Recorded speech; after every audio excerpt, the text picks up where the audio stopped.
On the last day of March 1922, neighbors notice that the Gruber family farm outside the Bavarian village of Kaifeck has fallen silent. No smoke rises from the chimney. The cattle have not been tended. 7-year-old Cecilia has not appeared at school for 4 days. When investigators finally force their way onto the property, they discover 6 bodies arranged throughout the farmhouse and barn, each killed with a mattock in what appears to be a methodical execution. But the most disturbing evidence is yet to come. Breadcrumbs on the kitchen table, fresh food consumed from the pantry, and the cattle fed and watered days after the murders. Someone stayed in the house with the corpses, living among the dead in the isolated farmstead while a harsh Bavarian winter howled outside. But the murders themselves are not what make this case unforgettable. This is the story of Hinterkaifeck, a crime so bewildering that nearly a century later, the killer's identity remains one of Germany's most haunting mysteries.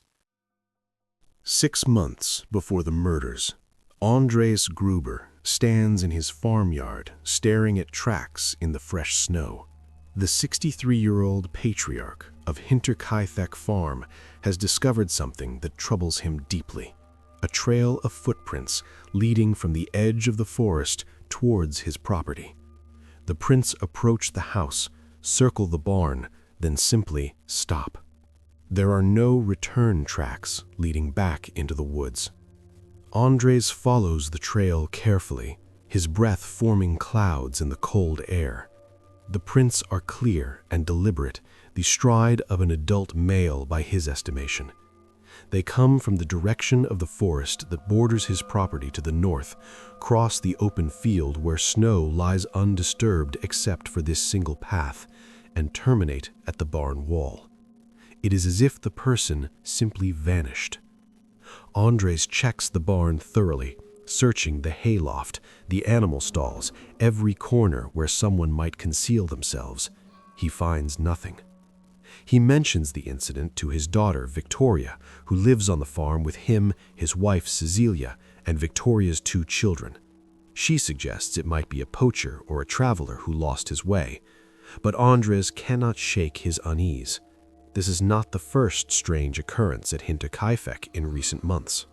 Several weeks earlier, Andres discovered a newspaper on his property that no one in the household recognized or had purchased. It lay on the doorstep one morning, as if placed there deliberately. Then there were the sounds from the attic, footsteps overhead late at night when everyone should be asleep. Andres investigated multiple times, climbing the narrow stairs with a lantern, but found no one. The attic remained empty, its floorboards thick with undisturbed dust. Most troubling was the incident with the keys. One afternoon, Andres could not locate his set of house keys. He searched everywhere, growing increasingly frustrated, only to find them hours later hanging on a hook where he was certain he had already looked multiple times. Someone was toying with him, he felt sure, though he could not explain how or why. The farm's previous maid, a woman who had worked for the family for years, abruptly quit her position 6 months before the murders. When pressed for a reason, she would only say that the farm was haunted, that she heard voices and footsteps when no one should be there. Andres dismissed her concerns as superstition, the foolish fears of a simple-minded woman. Now he wonders if she sensed something he had failed to perceive. Hinterkaifeck sits approximately 40 miles north of Munich, isolated even by the standards of rural Bavaria. The nearest neighbor lives nearly half a mile away. The farm itself consists of the main house, a barn, and several outbuildings arranged around a central yard. Dense forest presses close on 3 sides, and in winter, when snow blankets the fields and the days grow short, the property feels cut off from the world entirely. The household in early 1922 consists of 6 people. Andres and Cecilia, both in their 60s, have lived on the farm for decades. Their daughter Victoria, a widow of 35, returned to the farm after her husband Carl Gabriel was killed in World War I. She brought with her 2 children, 7-year-old Cecilia, named after her grandmother, and 2-year-old Joseph. The 6th member of the household is Maria Baumgartner, a 44-year-old woman hired as a maid to replace the one who fled. Maria arrived at Hinterkaifeck on March 31st, her first day of work. She will not survive her first night. Andres keeps his concerns largely to himself. He is not a man given to flights of fancy or nervous speculation. He has worked this land for most of his adult life, weathering economic hardship, political upheaval, and personal tragedy. But the prints in the snow disturb him in a way he cannot quite articulate. They suggest surveillance, observation, someone watching the farm and its inhabitants from the concealment of the forest. On March 30th, the day before Maria arrives, Andres mentions to a neighbor in the village that he has been hearing strange noises from the attic. He does not elaborate, and the neighbor thinks little of it at the time. Later, this brief conversation will become one of the last documented statements from anyone at Hinterkaifeck before the murders. That evening, Andres conducts another search of the attic. He takes a lantern and climbs the stairs slowly, listening for any sound. The attic is cold and dark, its rafters hung with tools and stored equipment. He examines every corner, but as before, finds nothing out of place. No sign that anyone has been there. Yet the feeling persists. The farm is being watched. What Andres does not know is that his instincts are correct. Someone has indeed been observing the family, learning their routines, waiting for the right moment. The footprints in the snow were not the wanderings of a lost traveler or a poacher. They were reconnaissance, the careful study of terrain before an attack. And the attack is coming soon, sooner than anyone at Hinterkaifeck can possibly imagine. March 31st, 1922, begins as an ordinary day at Hinterkaifeck. Maria Baumgartner arrives in the afternoon, having traveled from her home in Augsburg to take up her position as the farm's new maid. She is a widow, her husband having died years earlier, and she needs the work. The previous maid's cryptic warnings about the farm mean nothing to her. She is simply grateful for employment. Victoria greets Maria and shows her to her room in the main house. The 2 women discuss the daily routines, the care of the children, the household tasks that Maria will be expected to perform.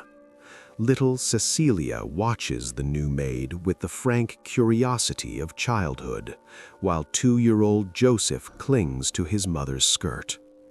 Andreas and his wife are working elsewhere on the property, tending to the animals and the various chores that farm life demands. The weather is cold but clear. Winter has not fully released its grip on Bavaria, and patches of snow still lie in the shadows where sunlight cannot reach. The forest surrounding the farm stands bare, the trees skeletal against the gray sky. Smoke rises from the farmhouse chimney as Victoria prepares the evening meal. As afternoon fades into evening, the family gathers for supper. This is the last meal they will share together. The conversation, if anyone could have recorded it, would likely be mundane. Talk of spring planting, the health of the livestock, young Cecilia's progress in school. Maria, still new and uncertain in her position, speaks little, observing the family dynamics and learning how things are done at Hinterkaifeck. After supper, there are the evening chores. The animals must be fed and secured for the night. Andreas and Victoria go to the barn to attend to these tasks. This is routine, performed every evening without variation. The barn is perhaps 20 meters from the main house, close enough that no one thinks twice about making the trip after dark. Maria remains in the house with the elder Cecilia and the 2 children, cleaning up after the meal and preparing for bed. Sometime between 8 and 9 o'clock in the evening, Andreas and Victoria enter the barn. The structure is dim, lit only by whatever lantern they carry. The cattle shift in their stalls, hay rustles underfoot, and somewhere in the shadows, someone waits. The attack is brutal and swift. Andreas is struck first, a massive blow to the head with a mattock, a farming tool similar to a pickaxe. The weapon comes down with tremendous force, fracturing his skull. He collapses immediately, probably dead or dying before he hits the ground. Victoria, hearing or seeing her father fall, turns toward the attacker. She is struck next, the mattock crushing her skull with the same terrible efficiency. But Victoria does not die immediately. The autopsy will later reveal that she survived for several hours after the initial attack, lying in the barn with catastrophic head injuries, slowly bleeding to death. Whether she remains conscious during this time, whether she can hear what happens next, is mercifully unknown. The killer leaves the barn and crosses the yard to the main house. The distance is short, perhaps 20 or 25 seconds at a normal walking pace. There is no evidence of hurry or panic. This is methodical work, a plan being executed with cold precision. Inside the house, the elder Cecilia, her granddaughter, and Maria Baumgartner are preparing for bed. They may wonder what is keeping Andreas and Victoria at the barn. They may be listening for the sound of their return. Instead, they hear footsteps on the threshold, the door opening. Perhaps they expect to see Andreas or Victoria. Instead, they see death. The killer moves through the house with the same efficiency displayed in the barn. The elder Cecilia is struck down in her bedroom. Little Cecilia, 7 years old, is killed in her own bed.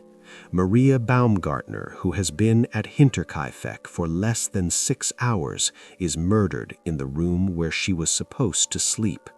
The mattock rises and falls, crushing skulls, ending lives. The house, so recently filled with the warmth of family, becomes a charnel house. 2-year-old Joseph is in his crib. The killer finds him there and strikes him with the same weapon that has killed everyone else. The blow does not kill the child immediately. Like his mother, Joseph will survive for several hours, lying in his crib with a fractured skull, slowly dying while the killer moves through the house around him. When the murders are complete, 6 people lie dead or dying at Hinterkaifeck: Andreas and Victoria in the barn, the elder Cecilia, young Cecilia, Maria, and Joseph in the house. The entire household has been exterminated with a single weapon and what appears to be a single-minded determination to leave no one alive. But the killer does not leave. This is where the Hinterkaifeck case crosses from brutal crime into something far more disturbing. Rather than fleeing immediately after the murders, the killer remains on the farm. He will stay for days, living in the house with the corpses, consuming the family's food, tending their animals, maintaining the facade that nothing is wrong. The evidence discovered later will paint a chilling picture of the days following the murders. The killer does not attempt to conceal the bodies. Andreas and Victoria remain in the barn where they fell, covered with hay and straw, but not hidden. The bodies in the house are left in the rooms where they were killed. The killer simply continues to occupy the property as if he owns it. He feeds the cattle. This is confirmed by the condition of the animals when authorities finally arrive. They have been watered and fed regularly, their stalls mucked out, their basic needs attended to. Someone with knowledge of farm work has been caring for them, and that someone cannot be any member of the Gruber family because they are all dead. He eats the family's food. This was not concealment, this was habitation. The kitchen shows signs of recent meals prepared and consumed. Bread has been sliced. The pantry has been accessed. Dishes have been used and washed. The stove has been lit to cook food and warm the house. Someone has been living a normal domestic routine while corpses lie in nearby rooms. Most disturbingly, smoke is seen rising from the farmhouse chimney for several days after the murders. Neighbors notice this and think nothing of it. Why would they? Smoke from a farmhouse chimney in winter is normal, expected, unremarkable. But at Hinterkaifeck, that smoke means something horrifying. The killer is inside, warm and comfortable, going about his business while the dead slowly stiffen in the cold. There is no evidence that the killer attempts to rob the property. Money is found in the house after the discovery of the bodies, money that could easily have been taken. Valuables remain untouched. Whatever motivated the killer, it was not simple theft. He came to murder the family, and once that task was complete, he remained for reasons that defy rational explanation. What was he doing during those days? Did he sleep in one of the beds, knowing that corpses lie in other rooms? Did he sit at the kitchen table and eat meals, listening to the house creak and settle around him?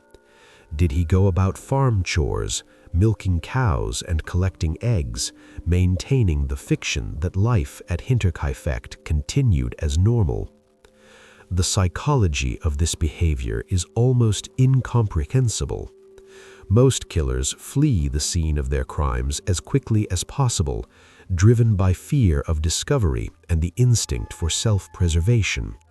But the Hinterkaifeck killer demonstrates neither fear nor urgency. He is calm enough to stay, confident enough to carry out daily routines, secure in the knowledge that the farm's isolation provides him with time and concealment. During this period, young Cecilia's absence from school is noted but not immediately investigated.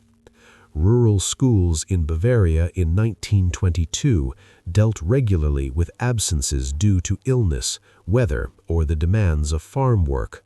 A child missing a few days of school was not cause for immediate alarm, and so no one comes to check on the family. No one disturbs the killer's occupation of the property. At some point during these days, exactly when is impossible to determine, the killer finally leaves. He walks away from Hinterkaifeck and vanishes into the German countryside as completely as if he never existed. He takes the murder weapon with him. He leaves no clear evidence of his identity. He becomes a ghost, a shadow, a question mark that will haunt investigators and amateur detectives for decades. On April 1st, 3 days after the murders, neighbors begin to notice that something seems wrong at Hinterkaifeck. The initial concern is for young Cecilia, who has now missed several days of school. The village school teacher mentions this to local residents, wondering if the child is ill. When no one can confirm the family's status, unease begins to grow. On April 2nd, a neighbor named Lawrence Schlittenbauer decides to investigate. He has not seen anyone from the Gruber family in several days, which is unusual. The farm's isolation is normal, but complete silence is not. Schlittenbauer walks to Hinterkaifeck, probably expecting to find the family dealing with some minor crisis, an illness perhaps, or an injury that has kept them occupied and unable to maintain their usual routines. What he finds instead will traumatize him for the rest of his life.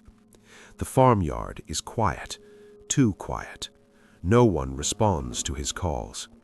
He checks the barn first and discovers the bodies of Andreas and Victoria, partially covered with hay and straw, their skulls crushed and their bodies already decomposing. The smell is overwhelming, unmistakable. Schlittenbauer staggers from the barn and vomits in the yard. He does not enter the house. Later, he will be criticized for this decision, with some suggesting it indicates foreknowledge of what happened. But his explanation is simple and credible. Having found 2 bodies in the barn, he is terrified of what he might find in the house. He flees the property and runs to the nearest neighbors, gasping out what he has seen. Someone must contact the authorities immediately. The police arrive several hours later, along with the district medical examiner and other officials. They conduct a systematic search of the property, beginning with the barn and then moving to the house. In the house, they find the bodies of the elder Cecilia, young Cecilia, Maria Baumgartner, and little Joseph. All show evidence of having been struck with a heavy bladed implement, likely the same mattock that killed Andreas and Victoria. The condition of the bodies varies.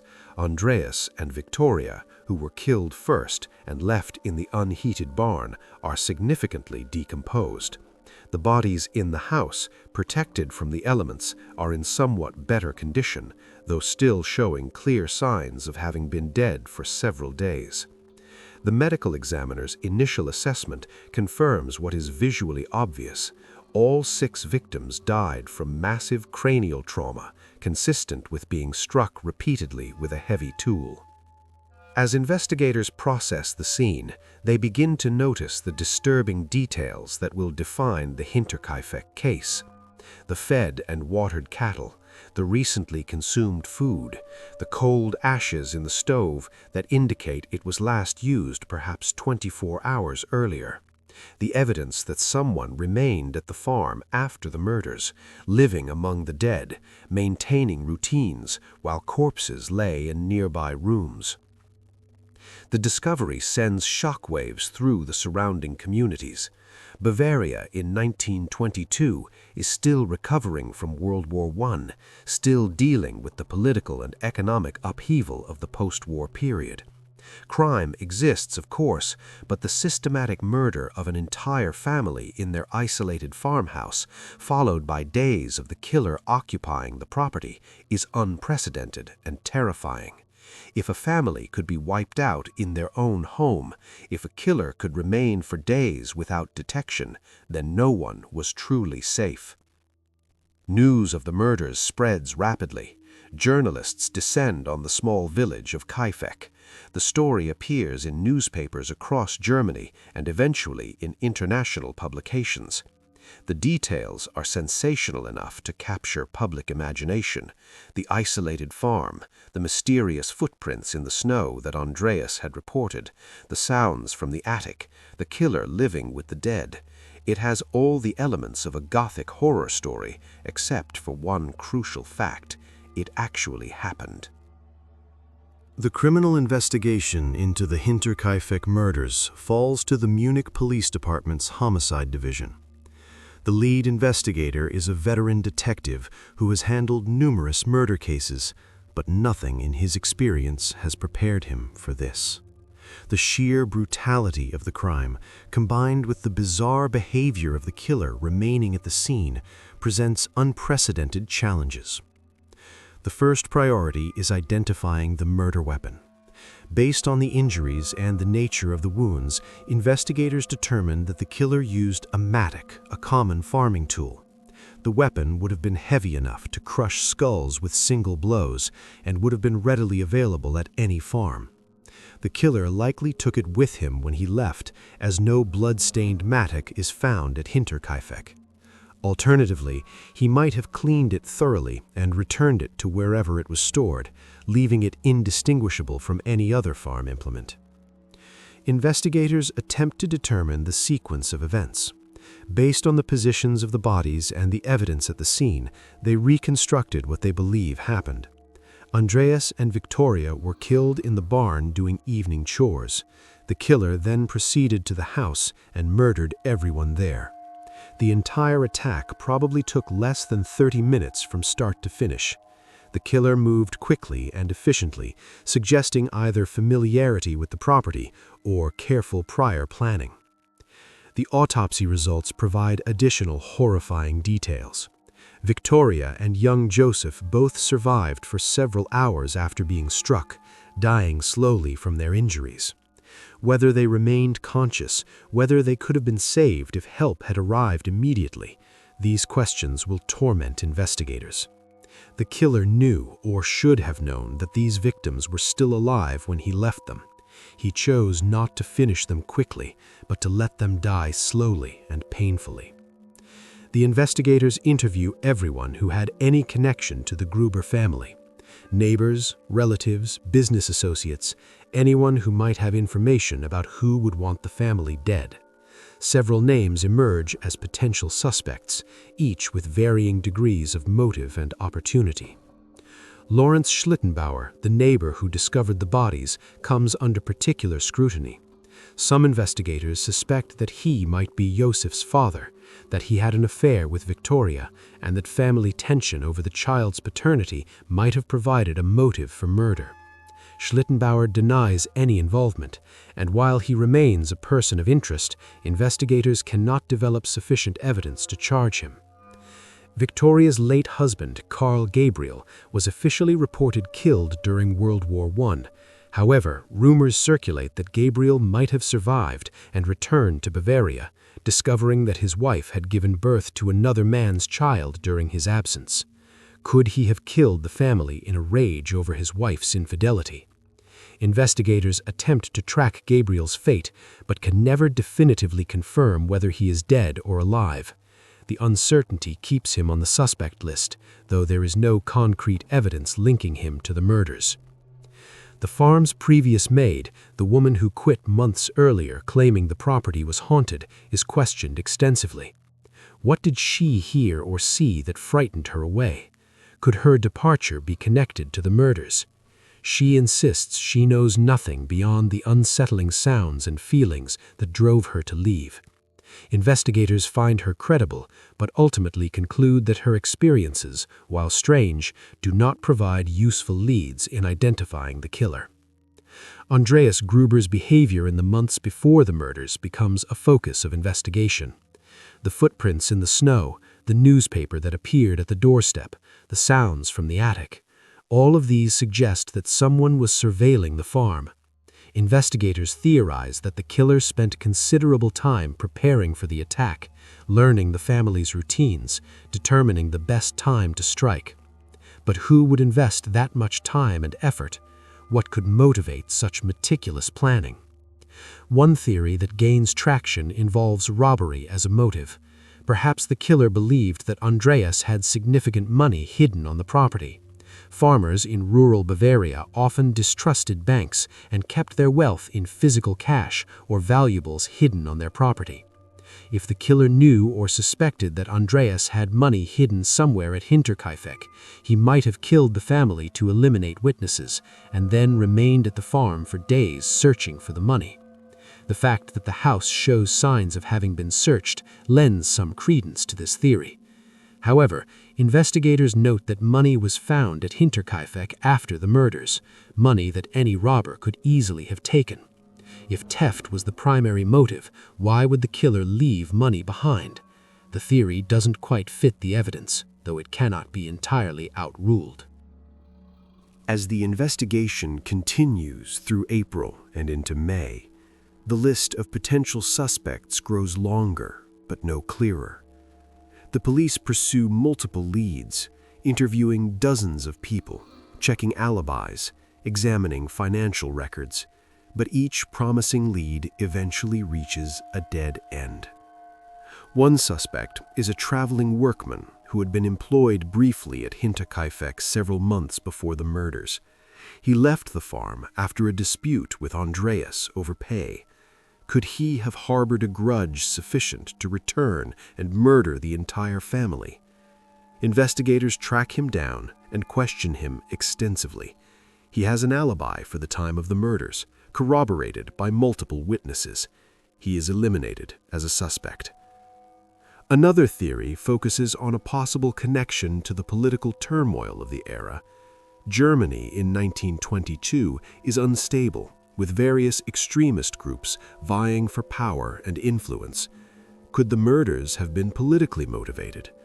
Andreas Gruber had no known political affiliations, no involvement in any organizations that might make him a target. This theory, while considered, is eventually abandoned for lack of evidence. The possibility of a random attack by a mentally disturbed individual is discussed. The Hinterkaifeck area was traversed by vagrants and drifters, men displaced by the war and economic hardship. Could one of these wanderers have come upon the isolated farm and, driven by madness or desperation, killed everyone there? The scenario is possible, but unprovable. Without witnesses or physical evidence linking any specific person to the scene, this theory remains pure speculation. Some investigators favor the idea that the killer was someone known to the family, someone familiar enough to the farm to know the routines and layout. This would explain the efficiency of the attack and the killer's apparent comfort remaining at the property for days afterwards. He was not a stranger moving through unfamiliar territory, but someone who knew exactly where everything was, how the farm operated, when people would be vulnerable. But if the killer was known to the family, why has no one come forward with information? Why has no neighbor or relative mentioned anyone who seemed suspicious or who had a motive? The answer might be that the killer was skilled at hiding his intentions, maintaining a facade of normalcy while planning mass murder. Or it might be that witnesses are reluctant to speak, either from fear or from loyalty to someone they suspect. The investigation employs what were, for 1922, cutting-edge techniques. Photographs are taken of the scene and the bodies, measurements are recorded, evidence is collected and catalogued. The autopsies are thorough and detailed, but the forensic science of the era has significant limitations. There is no DNA analysis, no advanced fingerprinting, none of the tools that modern investigators take for granted. The police must rely on witness testimony, physical evidence, and traditional detective work. By summer of 1922, the investigation has stalled. The police have interviewed over 100 people. They have pursued every lead they can identify. They have subjected numerous suspects to intensive questioning, and they have nothing. No arrest, no charges, no credible confession. The case file grows thicker, but the central mystery remains unsolved. Who killed the Gruber family and Maria Baumgartner, and why? The Munich police make one final attempt to break the case. They exhume the bodies and bring them to Munich, where the skulls are separated from the remains. The plan is to study the injuries in more detail and to use a new technique called facial reconstruction to create images of what the victims looked like in life. Perhaps these images will spark someone's memory or provide new leads. The skulls are sent to the Academy of Fine Arts in Munich, where they are examined and photographed, but this effort, too, yields no breakthrough. The injuries are documented in detail, but this information does not point to any specific suspect. The facial reconstructions are completed, but generate no new leads. Eventually, the skulls are supposed to be returned for proper burial with the rest of the remains. But in one final bizarre twist to the Hinterkaifeck story, the skulls disappear. They are lost or misplaced somewhere in the chaos of 1920s Munich and are never recovered. To this day, no one knows what became of them. By this point, the investigation was not progressing. It was circling. In the absence of a solution, theories proliferate. Over the decades since the murders, amateur detectives, historians, and true crime enthusiasts have examined the case from every angle, proposing explanations that range from plausible to fantastical. One persistent theory focuses on Lorenz Schlittenbauer, the neighbor who discovered the bodies. Proponents of this theory note that Schlittenbauer behaved oddly during his initial discovery of the crime scene. He found the bodies in the barn but did not immediately summon help. He later claimed he was too shocked and frightened to continue searching, but skeptics suggest he already knew what he would find in the house.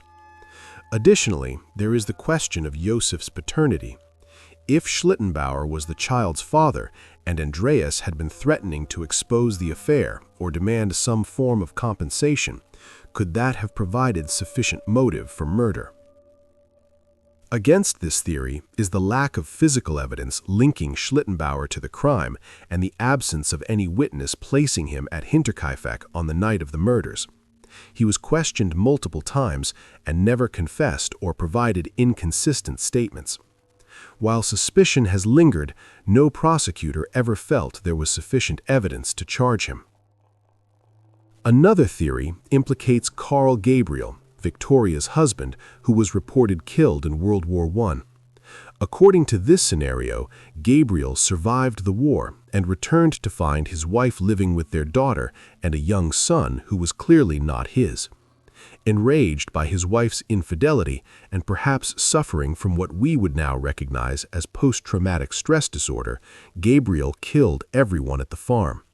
He then remained for several days in a state of psychological breakdown, unable to process what he had done or to formulate a plan for what to do next.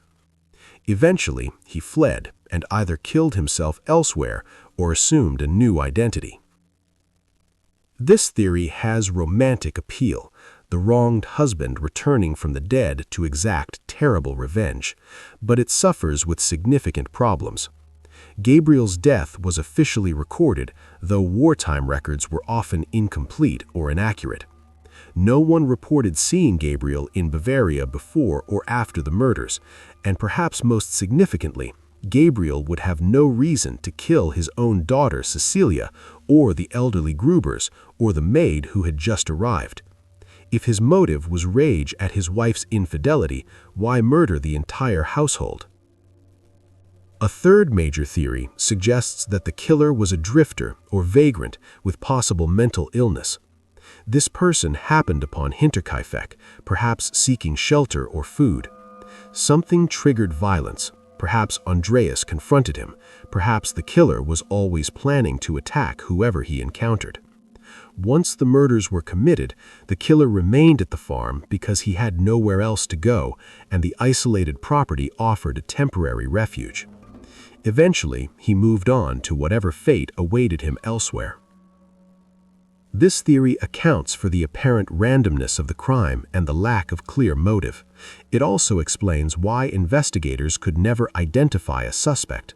The killer was not from the area, had no connection to the family, and disappeared back into the transient population of post-war Germany. However, it does not explain the evidence of surveillance before the murders, the footprints that suggested reconnaissance, or the killer's apparent knowledge of farm work demonstrated by his care of the animals. Some theorists have proposed more elaborate scenarios involving organized crime, political conspiracies, or even occult ritual. These theories generally lack credible evidence and seem to spring more from the desire for a sensational explanation than from any realistic assessment of the facts. While they make for entertaining speculation, they do not seriously advance understanding of the case. What all these theories share is a recognition that the Hinterkaifeck murders were not random violence, but a planned and executed attack on a specific family. The killer came prepared, knew what he intended to do, and carried it out with cold efficiency. This suggests personal motive, even if that motive remains obscure after all these years. In the aftermath of the murders and the subsequent investigation, Hinterkaifeck itself becomes a problem. The property belongs to the Gruber family, but with all immediate family members dead, ownership is unclear. Relatives are reluctant to claim it, partly due to legal complications and partly because of the property's gruesome history.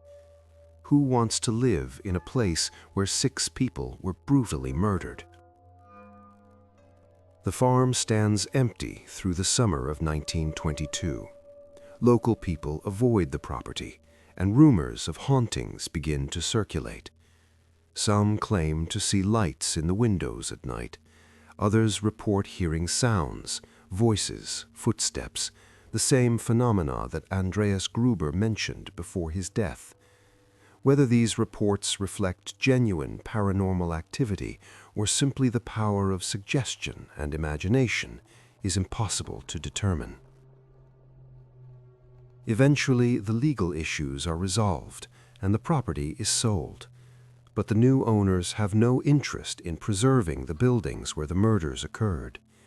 In 1923, less than a year after the killings, the farmhouse and barn at Hinterkaifeck are demolished.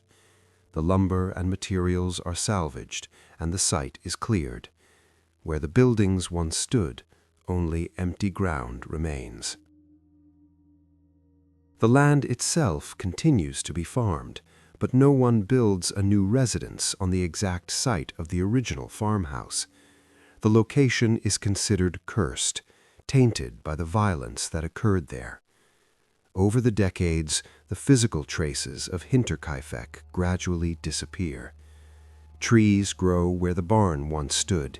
Grass covers the yard where Andreas and Victoria walked on their last evening alive. Today, the Hinterkaifeck site is an open field. There is no marker, no memorial, nothing to indicate that 6 people were murdered there in one of Germany's most notorious unsolved crimes. Locals know the history, of course, and occasionally curious visitors make their way to the approximate location, trying to imagine the events of March 22. But the land reveals nothing.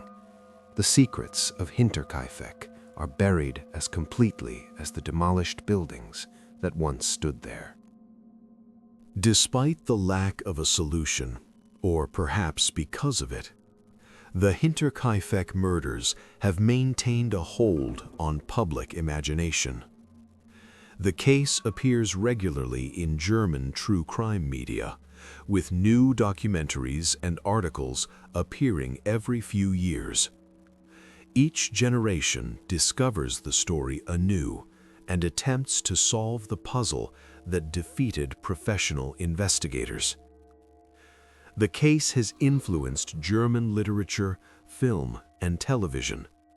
Several novels have used Hinterkaifeck as inspiration, though typically changing names and details to avoid legal issues. The core elements, the isolated farm, the entire family murdered, the killer living with the dead, are too compelling for storytellers to resist. The case represents a perfect storm of mystery, a horrific crime, no clear motive, no identified perpetrator, and just enough strange details to fuel endless speculation. In academic circles, Hinterkaifeck is studied as an example of the limitations of early 20th century forensic investigation. Criminologists use the case to illustrate how modern techniques might have solved crimes that baffled earlier generations. DNA evidence, if any biological material from the killer had been preserved, might have identified him definitively. Advanced forensic analysis of the victim's wounds might have provided more information about the killer's strength, height, and handedness. Digital reconstruction of the crime scene might have revealed details that investigators missed. But these speculations are academic exercises. The physical evidence from Hinterkaifeck no longer exists in any form that would permit modern analysis. The case files remain, but they document an investigation conducted with the tools and techniques of 1922. We cannot go back and re-examine the scene with contemporary forensic methods. The case is frozen in time, unsolved and likely unsolvable. The disappearance of the victims' skulls adds another layer of mystery to an already mysterious case.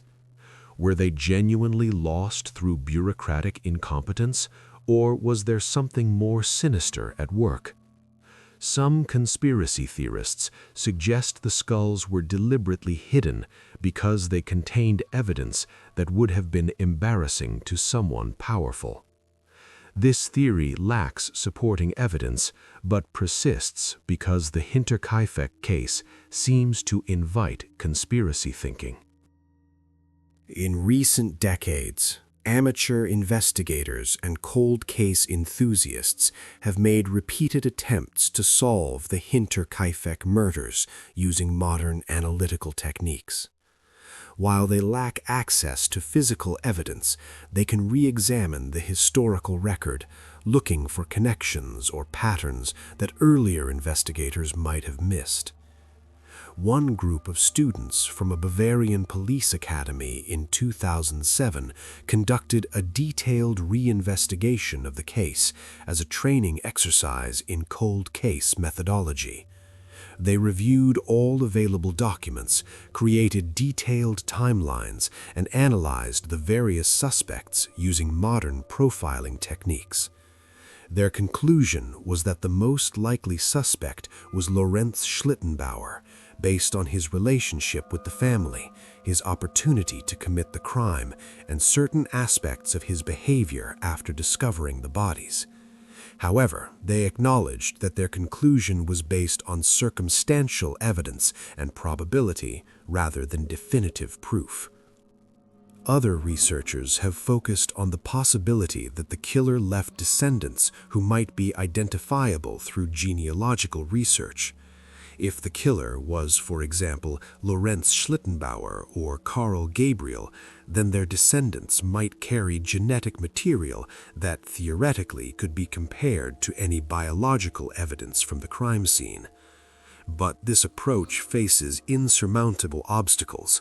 No biological evidence from the killer is known to exist, and even if it did, privacy laws and ethical considerations would make it nearly impossible to collect DNA from potential descendants for comparison. The Hinterkaifeck case has also been analyzed from a psychological profiling perspective. Criminal profilers have attempted to reconstruct the killer's personality and motivations based on the crime scene behavior. The methodical nature of the attack suggests someone organized and controlled. The decision to remain at the farm for days indicates comfort with the location and possibly arrogance or a belief that he would not be caught. The care given to the animals suggests someone with farming knowledge and possibly a sense that the work needed to be done regardless of the murders.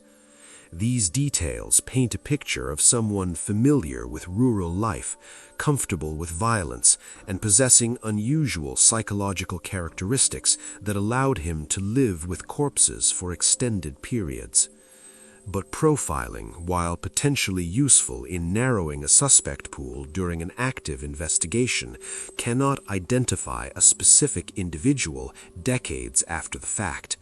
It provides a psychological sketch, but not a name. And without a name, without a confession, without physical evidence linking a specific person to the crime, the case remains unsolved. One aspect of the Hinterkaifeck case that deserves particular attention is the role that isolation played in both the commission of the crime and its lack of resolution. The farm's distance from neighbors and the village meant that the killer could murder 6 people and remain at the property for days without being disturbed. In a more populated area, such actions would have been quickly detected, but Hinterkaifeck's isolation provided the killer with time and privacy. This isolation was normal for rural Bavaria in 1922. Farms were often widely separated, and it was not unusual for days to pass without contact between neighbors. People were accustomed to minding their own business and not interfering in others' affairs unless invited or absolutely necessary. This cultural norm of privacy and non-interference worked against the Gruber family in their final hours. Even as their murderer lived among their corpses, no one came to check on them because no one had reason to think anything was wrong. The harsh winter weather exacerbated the isolation. Travel in rural Bavaria in late March to 1922 could still be difficult, with muddy roads and lingering snow. People tended to stay close to home unless they had urgent business elsewhere. The isolation that at other times might have provided the Gruber family with peaceful privacy instead created conditions perfect for their killer to operate undetected. Modern rural life, even in remote areas, is less isolated than it was in 1922. Telephones, radios, and eventually television connected even distant farms to the wider world. Today, cell phones and internet provide constant connectivity. If the Hinterkaifeck murders occurred today, someone would likely notice the family's silence quickly.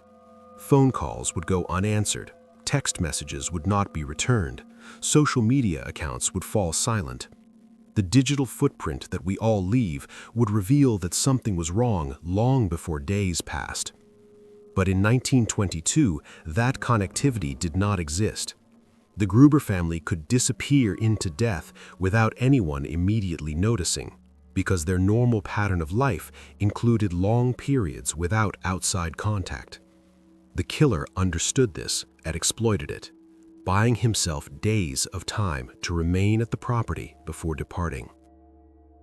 After more than a century, certain questions about the Hinterkaifeck murders remain not only unanswered, but likely unanswerable.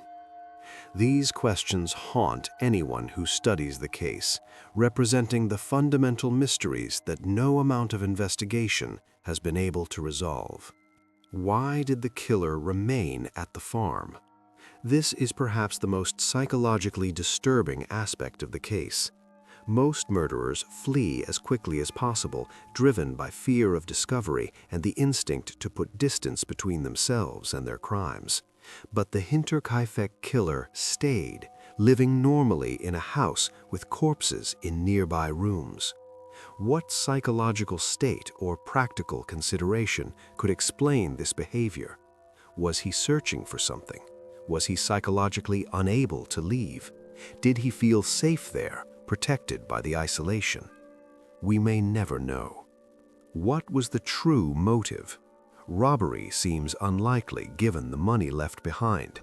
Personal revenge is possible, but requires identifying who had reason to hate the family enough to kill them all.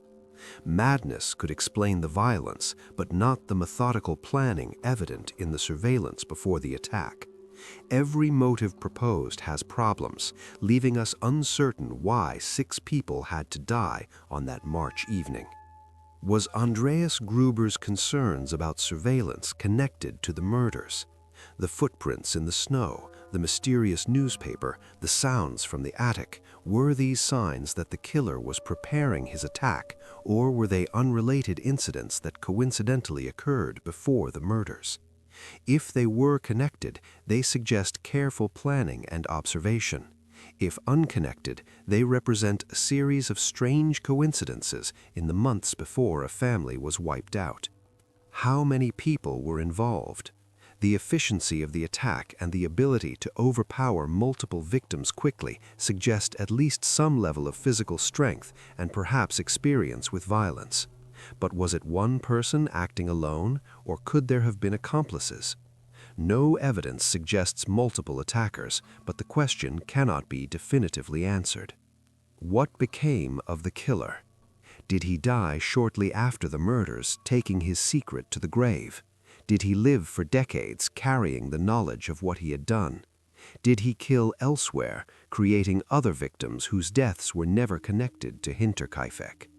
These questions are unanswerable without knowing who the killer was, which we do not, and likely never will. The Hinterkaifeck murders share characteristics with other notorious unsolved cases, particularly those involving the murder of entire families in isolated locations. Comparing these cases reveals patterns in how such crimes unfold and how they resist solution. The Villisca axe murders in Iowa, USA, occurred in 1912, 10 years before Hinterkaifeck. In that case, 8 people, 6 family members and 2 overnight guests, were murdered with an axe while they slept.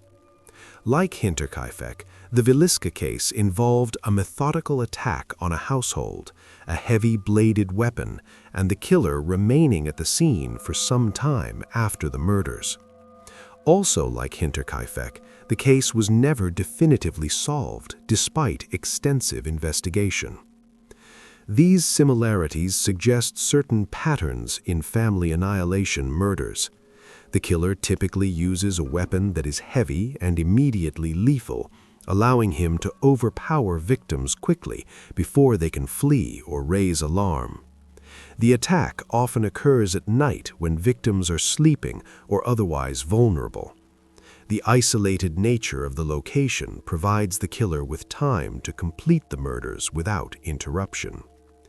But Hinterkaifeck stands apart from similar cases in one crucial respect: the killer's decision to remain at the location for days after the murders. This behavior is so unusual, so psychologically aberrant, that it sets Hinterkaifeck apart from virtually every other comparable case. It suggests either extreme confidence, severe mental disturbance, or some practical reason for remaining that investigators never discovered. As the decades passed after the murders, the physical evidence from Hinterkaifeck gradually disappeared. The farm buildings were demolished. The investigation files were archived. Witnesses died, taking their memories with them. By the late 20th century, anyone who had personal knowledge of the case, investigators, neighbors, relatives, were all dead. The case existed only in documents and photographs, historical records that could be examined but not expanded. The missing skulls represent the most significant loss of evidence. Had they been preserved, modern forensic techniques might have revealed details about the weapon used, the angle and force of the blows, and potentially other information about the killer. But the skulls vanished into the chaos of 1920s Munich and were never recovered. In recent years, efforts have been made to digitize and preserve what remains of the case files. These documents are now accessible to researchers, and high-resolution photographs of the crime scene have been published. But these preservation efforts come nearly a century too late to generate new evidence. They can help us understand what investigators knew in 1922, but they cannot tell us what those investigators failed to discover. The Hinterkaifeck case stands as a reminder of how easily evidence can be lost, and how investigations that seemed thorough in their time may be inadequate by later standards. Modern cold case investigators benefit from evidence preservation protocols that did not exist in 1922. Biological samples are frozen, allowing for future DNA analysis. Crime scene photographs are taken in meticulous detail. Physical evidence is carefully stored in conditions that prevent degradation. But none of these protections were available to the investigators who worked the Hinterkaifeck case. And so the evidence slowly disappeared until nothing remained but paper records and unanswered questions. On a field in Bavaria, where nothing now marks the spot where Hinterkaifeck once stood, the grass grows and the seasons change. Andreas and Cecilia Gruber, their daughter Victoria, their granddaughter Cecilia, little Joseph, and Maria Baumgartner have been dead for more than a century. They are buried at the cemetery at Weidhofen, their graves tended by distant relatives and visited by occasional true crime enthusiasts who want to pay respects to victims of an unsolved mystery.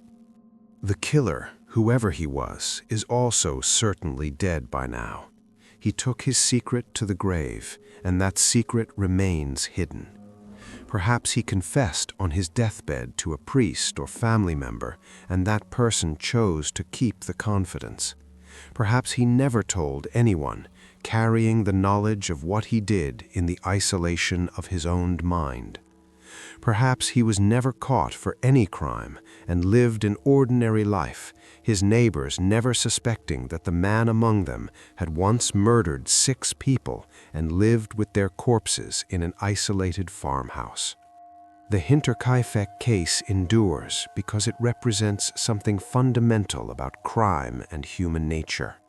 We want to believe that terrible acts are punished, that killers are caught, that justice prevails. But sometimes justice fails. Sometimes killers go free. Sometimes mysteries remain unsolved, no matter how many investigators work the case or how many decades pass. The case also endures because the details are so chilling, so difficult to process. The footprints in the snow that Andreas noticed months before his death, the sounds from the attic, the efficient brutality of the murders, the killer feeding the cattle and eating meals while corpses lay in nearby rooms. These details lodge in memory and imagination, refusing to be forgotten. For the victims, there is no resolution, no justice, only the knowledge that they are remembered. Their names appear in books and articles. Their story is told and retold. They have become, in a sense, immortal through tragedy. But one suspects they would have preferred ordinary lives to this dark immortality, would have chosen obscurity and survival over fame and violent death. The farm is gone, the witnesses are gone, the evidence is gone. All that remains is the story, passed down through generations, a mystery that has never been solved and likely never will be. 6 people died at Hinterkaifeck in March 1922, killed by someone who walked away into history and was never seen again. The case sits in the archives of German criminal history, a cold case that grows colder with each passing year, a murder that will forever resist solution. And somewhere in Bavaria, on an unmarked field where a farmhouse once stood, the wind blows through the grass and the seasons turn. The dead are silent, the killer is silent, and Hinterkaifeck keeps its secrets still.